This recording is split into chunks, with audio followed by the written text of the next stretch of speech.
Local government is changing and changing quite significantly. The pattern of direct provision of local government services, paid for by grants from central government, has been threatened by the cuts over the last few years. So for a number of reasons, local authorities are looking to find new ways of working, new partnerships to deliver the things that they used to deliver themselves in the past. One of the other challenges has been that some of the things you need to solve within communities, some of the wicked issues as they're known, be it low levels of literacy or low levels of attainment once children reach school, are tricky to solve if just one agency is working on its own. So councils are really interested in working with partners from a range of sectors to try and have an impact upon these challenges. Local authorities are having to think about working in a multi-agency way in ways that they haven't had to do in the past. Partly this has been because of new responsibilities that they've had to take, for example around health and well-being and public health, which requires them to work with other providers like the NHS. It's partly because some of the services they used to provide directly around schools have been challenged by new providers coming into the field, such as academies, and also because of the cuts. The cuts have meant that local government doesn't have the resource to work in the ways that it used to, so it needs to seek partnerships to have an impact on the communities it serves, which means it has to work in a multi-agency way in its locality to have an impact. So for a local authority to be able to lead multi-agency working, it needs to build on some of the strengths and some of the new ways of working that councils have been developing over the last few years. In particular, local authorities need to think about how they provide services. Are there new business models which can enable their services to be more responsive to the needs of commissioners in other agencies? For example, can you put your services into a social enterprise? Can you put them into a trust model that can be better commissioned by other providers? Local authorities work within their areas to be partners and to develop partnerships as they move forward. This is a key role for local councillors, providing leadership that's local and democratically accountable that can bring together agencies from a range of sectors and a range of backgrounds. And finally, the local authority needs to realise that its commissioning role for adult social care and children's social care and for children's services is really, really important in terms of stimulating a market of local providers, many of which will be working with other agencies, and the local authority can give some coherence and some patterns of these to make sure they're actually making a difference locally. Over the next 3 years, local councils are going to continue to have to wrestle with the impact of cuts. Local councils have already lost a third of their central government grant, which is the main element of their income. Only 25% of their income comes from council tax, and that is the bit that they can control.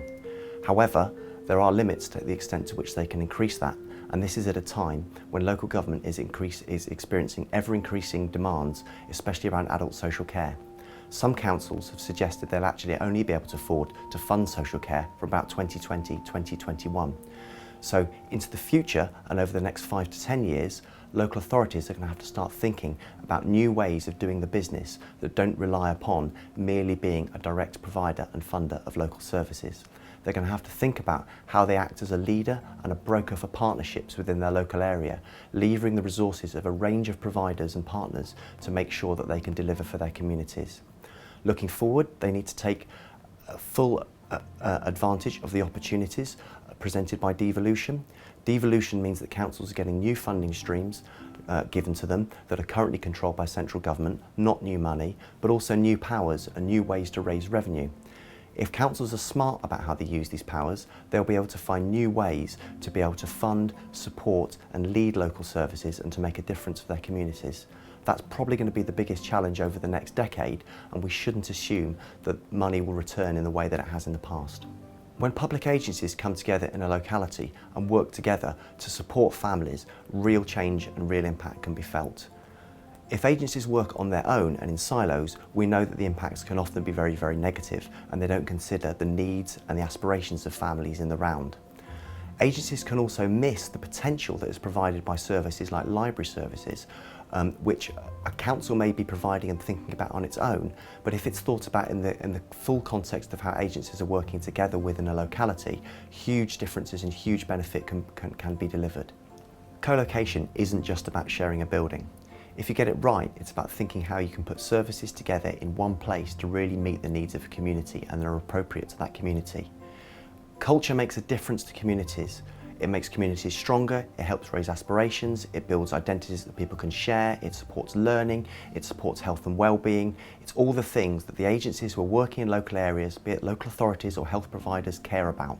And the cultural sector is really good at stepping up to the game and making sure it makes a difference to these agendas and working in partnership with the funders. Commissioning presents a really strong opportunity for the cultural sector and cultural organisations to think about what they offer to localities, to people and to places, and to find new income streams and new ways of working to make sure they can sustain this work into the future. And it's not just about delivering some agency's agenda. We want to make sure we've got people in this country and people in local communities who benefit from culture and it makes a difference to their lives because they're culturally literate.